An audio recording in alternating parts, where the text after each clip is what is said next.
President Donald Trump says the US will take over the Gaza Strip and take responsibility for rebuilding it shortly after reiterating that Palestinians in Gaza should be relocated to neighbouring countries. He made the comments standing alongside Israel's Prime Minister Benjamin Netanyahu at the White House. Now, Trump says he foresees long-term US ownership of the Strip while it is being rebuilt, bringing jobs and economic prosperity to the area. Netanyahu says the proposal is something that could change history. But it's not clear how and under what authority the US can take over the land of Gaza. The US will take over the Gaza Strip, and we will do a job with it too. We'll own it and be responsible for dismantling all of the dangerous unexploded bombs and other weapons on the site, level the site and get rid of the destroyed buildings, level it out, create an economic development that will supply unlimited numbers of jobs and housing for the people of the area. Do a real job, do something different. Just can't go back. If you go back, it's going to end up the same way it has for 100 years. Well, senior Hamas officials have released statements following Trump's resettlement comments. They say we consider it a recipe for creating chaos and tension in the region. Our people in the Gaza Strip will not allow these plans to pass. What is required is an end to the occupation and aggression against our people, not their expulsion from their land.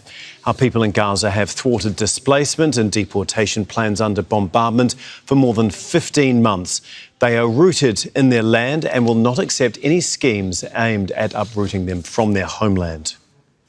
Well, Saudi Arabia has responded to Donald Trump's plans to take ownership of the Gaza Strip. In a statement, it says the kingdom's stance on the establishment of a Palestinian state is unwavering and not up for negotiation. It quotes Crown Prince Mohammed bin Salman from September last year, saying Saudi Arabia will not stop its diligent efforts to establish an independent Palestinian state and will not establish diplomatic relations with Israel without it. Well, for more on all of this, we're joined now by Rami Khouri, who is a distinguished public policy fellow at the American University of Beirut. He joins us now from Boston. Thanks very much for being with us here once again. First of all, is this a well-considered, long-thought-out plan from Trump or just an off-the-cuff, spur-of-the-moment proposal, do you think?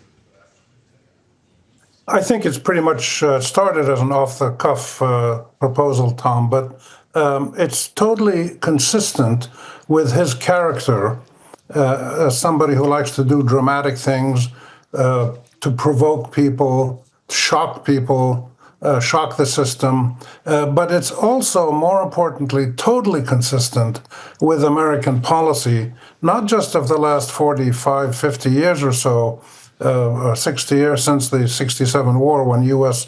policy became heavily linked to Israel, but really the last century of British and then American imperial and hegemonic control policies in the Middle East. This is totally consistent with the whole century of Western imperial behavior, in which the Zionists and then the State of Israel essentially get whatever they want and have total impunity for what they do. And we saw this in the genocide now going on still.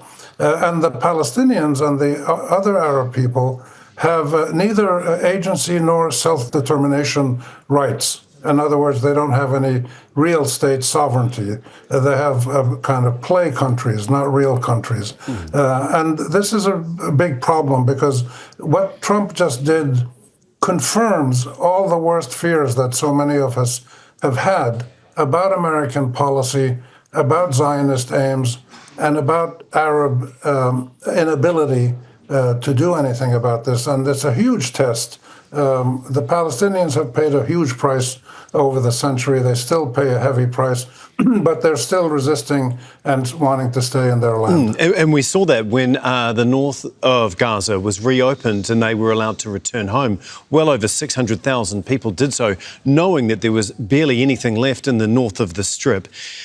But what are the chances of Trump actually being able to follow through on this in any way possible? I think the chances of him trying to follow through are big. He will try to do things to get this plan implemented in part or in whole, whether it's in Jordan or Egypt or somebody else that he can pressure or cajole or threaten. We don't know, but I think he'll try.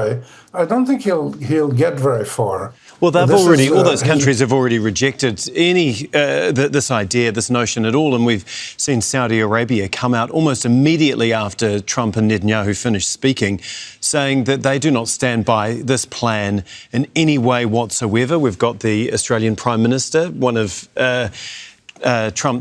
America's greatest allies in Australia, basically saying that they still believe in a two-state solution. So where's he going to get support from?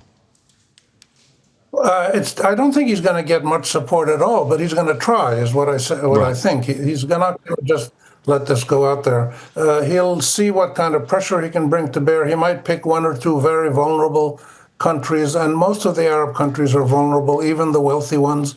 They rely on the U.S.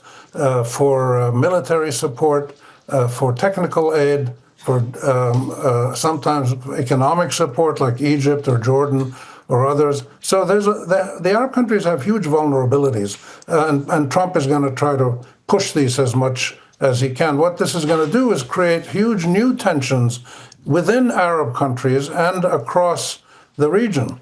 But this is what the Western imperial powers, the British and the Americans especially, the French occasionally, this is what they've done since 1920. They've put pressure on people. They've used their military. They've used their threats and pressures to achieve their goals or the goals of the Zionists and then the state of Israel. And this is a real problem because not only is this going to create problems for the Palestinians and the Arab countries, but what Trump has essentially done is he has formalized that the state of Israel, the Zionist movement, and the United States are now acting in unison as the biggest threat to the structure of international humanitarian law that was created after World War II to prevent this kind of atrocity or war crime or genocide, whatever you want to call it, or all of these rolled into one. And the U.S. and Israel now are the biggest threat, not just to the region, but really to the whole world, and even to domestic rights of citizens in the Western democracies, freedom of speech, equal due process, and things like that. So this is going to create big pressures against the U.S. And as well as turmoil in the region. So I don't think it's going to pass, but I think the U.S. Trump is going to try to get something done, and he's not going to be able to achieve much. They're going to wait till all the Israeli hostages are released, and then after that we will see what happens. It's likely that the U.S. might formally join Israel in re-establishing the conditions of famine to starve the Palestinians out, or no medical care. I wouldn't rule this out. OK, we'll have to leave it there and be fascinating to see how this plays out in the days and weeks ahead. Rami Khouri for us from Boston. Thank you. Make sure to subscribe to our channel to get the latest news from Al Jazeera.